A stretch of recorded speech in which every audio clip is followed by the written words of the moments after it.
Hello friends, तर कसं आहात तुम्ही? तर चला आज आपण ऑसिलेशनचं सेकंड लेक्चर बघणार आहोत. तुम्ही जर फर्स्ट लेक्चर बघितलं नसाल तर फर्स्ट लेक्चर मी आय बटनवरती क्लिक करा आणि बघा, कारण ते समजल्याशिवाय तुम्हाला हे पुढचं येणार नाही. मी मागच्या लेक्चरमध्ये harmonic function, periodic motion, frequency, simple harmonic motion, linear simple harmonic motion, angular simple harmonic motion शिकवलेलं आहे. ते तुम्ही एकदा बघून घ्यावे. ही ही मी सांगत आहे तुम्हाला. तर चला आज आपण नवीन पॉईंट बघणार आहोत, लिनियर सिंपल हार्मोनिक मोशन. तर हे बघण्याआधी आपल्याला त्यांनी एक एक्झाम्पल देऊन समजावून सांगितलेलं आहे, ते आपण पाहूया. Place a rectangular block on a smooth frictionless surface, attach one end of a spring to a rigid wall and other end to the block as shown in figure 5.1. Pull the block of mass m towards the right and releases it. The block will begin its to and fro motion on either side of its equilibrium position. This motion is linear simple harmonic motion. म्हणजेच काय की rectangular block place केले आहे आपण smooth frictionless सरफेसवर horizontally, आणि त्याला एक स्प्रिंग जोडले. ते स्प्रिंग रिजिड वॉलला अटॅच केलेला आहे आणि त्या एका ब्लॉकला आपण हे केले, ओढले आपण एका ह्याच्याला. मग ते मास, त्या ब्लॉकचं यम एवढं मास असते ना, ते मीन पोझिशन राईटला जाण्याचा प्रयत्न करत असते. राईटला वळायचं आणि सोडायचं. तर ते ब्लॉक आहे ना, त्याच्या इक्विलिब्रियम पोझिशनला जाण्यासाठी मोशन करत असते टू अँड फ्रो.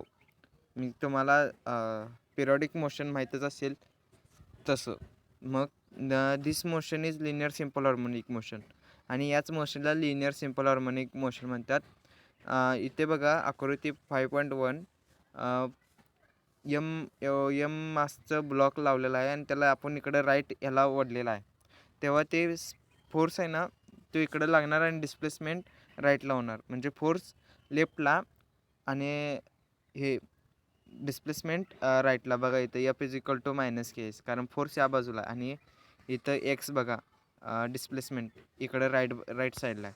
आणि तेच जर आपण मीन पोझिशनला बघितलं तर इथं ब्लॉक रिलॅक्सड आहे, आणि इथं जर तुम्ही बघितलं तर ब्लॉक आत गेलेला आहे. ही 3 स्टेट आहेत त्याची, एक स्ट्रेच्ड, एक रिलॅक्स्ड आणि कॉम्प्रेस्ड. ह्याच्यात बघितलं तर एक -X येते जे मीन पोझिशनपर्यंत, आणि जर मीन पोझिशनच्या पुढे गेलं तर प्लस चिन्ह येते. म्हणजे मीन पोझिशनच्या अलीकडे आलं तर मायनस चिन्ह, मीन पोझिशनच्या पुढे गेल्यावर प्लस चिन्ह असं असते. For such a motion, as a convention, we shall always measure the displacement from the main position. Also, the entire motion is along a straight line. We need not use a vector notation, only plus minus signs will be enough. आणि या नोटेशनसाठी या मोशनसाठी आपल्याला plus minus sine हे पुरेसे आहेत. कुठलेही vector notation लागत नाही.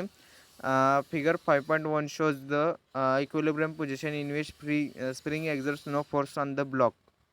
If block is displaced towards the right from the equilibrium position. म्हणजेच काय, फिगर 5.B दाखवते की जेव्हा आपण फोर्स लावत नाही तेव्हा ती वस्तू मीन पोझिशनला असते, म्हणजे इक्विलिब्रियम पोझिशनला असते. आणि द फोर्स एक्झर्ट केलेला असतो तो ब्लॉकवर, तो आपल्या डाव्या बाजूला असतो. On the account of elastic properties the spring tends to regain its original shape and size. Elastic प्रॉपर्टीजनुसार स्प्रिंग ओरिजिनल शेप रिगेन करायला फोर्स लागत असतो आहे. And therefore it exerts restoring force on the block. This is responsible to bring it back to the original position. आणि हेच original पोझिशनला येण्यासाठी मदत करत असते. आणि this force is proportional to the displacement but its direction is opposite. आणि हे फोर्स प्रोपोर्शनल असते डिस्प्लेसमेंटला, पण डायरेक्शन हे अपोजिट असते त्या डिस्प्लेसमेंटच्या. मानाने. आणि if x is the displacement, the restoring force F is given by F is equal to minus k is where k is force constant that depends upon the elastic properties of a spring. It is called as a force constant. The negative sign indicates that the force and displacement are oppositely direct.